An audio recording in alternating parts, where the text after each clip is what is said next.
ಖಾಸಗಿ ಬಂಡವಾಳ ನವರತ್ನ ಆಗಿಲ್ಲ, ಎಲ್ಲರ ಕಣ್ಣನ್ನು ಪೂರೈಸುವ, ಕಣ್ಣನ್ನು ಕುರುಡಾಗಿಸುವ ಬಹಳ ಸಾವಿರಾರು ವೋಲ್ಟ್ಗಳ ಕಣ್ಣನ್ನು ಕುರುಡಾಗಿಸುವಂತಹ ಇಲಾಖೆ ಬೆಳೀತಾ ಇದೆ. ಖಾಸಗಿ ಬಂಡವಾಳ, ಖಾಸಗಿಯವರು ಬೆಳೀತಾ ಇದ್ದಾನೆ.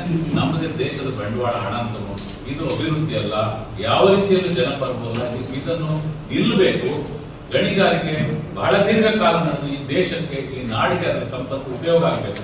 ಮತ್ತು ಇನ್ನೂ ಒಂದು ಮಾತು, ಈ ಗಣಿಗಾರಿಕೆಯಿಂದಾಗಿ ನಮ್ಮಲ್ಲಿ ಭಾರತದಲ್ಲಿ ಕರ್ನಾಟಕದ ಮಟ್ಟಿಗೆ, ಭಾರತದ ಮಟ್ಟಿಗೆ ನಾವು ಸ್ಟೀಲ್ ಬೆಲೆ ಕಡಿಮೆ ಇರಬೇಕಾಗಿತ್ತಲ್ವಾ? ಇಲ್ಲೇ ಉತ್ಪತ್ತಿ ಆದ್ಮೇಲೆ ನಮ್ಮ ಜನರಿಗೆ ಸ್ಟೀಲ್ ಕಡಿಮೆ ಬೆಲೆಗೆ ಸಿಗ್ಬೇಕಾಗಿತ್ತು, ಯಾಕೆ ಸಿಗ್ತಾ ಇಲ್ಲ ಅಂದ್ರೆ ಈ ರಷ್ಯಾದಿಂದ ಕೈಲ ತರಿಸ್ಕೊಂಡು ನಮ್ಮ ಇವರು ಯಾರು ರಿಲಯನ್ಸ್ ಅವರು ಎಲ್ಲರೂ ನಮ್ಮ ದೇಶಕ್ಕಿಂತ ಬೇರೆ ದೇಶಗಳಿಗೆ ಕಡಿಮೆ ಬೆಲೆಗೆ ಮಾರ್ತಿದ್ರು ಅಂದ್ರೆ ಆ ಸ್ಥಿತಿಗೆ ಕಬ್ಬಿಣವು ಕೂಡ ಇದೆ. ಅಂದ್ರೆ ಖಾಸಗಿ ಅನ್ನೋದು ಸರ್ಕಾರದ ನಿಯಂತ್ರಣದಲ್ಲಿ ಇರಬೇಕು ಹೊರತು ಸರ್ಕಾರವೇ ಖಾಸಗಿಯವರ ನಿಯಂತ್ರಣಕ್ಕೆ ಹೋದಾಗ, ಸರ್ಕಾರ ಅಂದ್ರೆ ನಮ್ದೇ ನಾವ್ಯಾರಿಸಿರುವ ಜನಪ್ರತಿನಿಧಿಗಳು ಖಾಸಗಿಯವರ ನಿಯಂತ್ರಣಕ್ಕೆ ಯಾಕೆ ಹೋಗ್ತಾರೆ? ಖಾಸಗಿಯವನು ಇವರನ್ನು ನಿಯಂತ್ರಿಸುವಷ್ಟು ಇವರಿಗೆ ಏನೋ ಸವಲತ್ತುಗಳನ್ನು ಒದಗಿಸಿಕೊಡ್ತಾ ಇದ್ದಾನೆ ಅಂತ.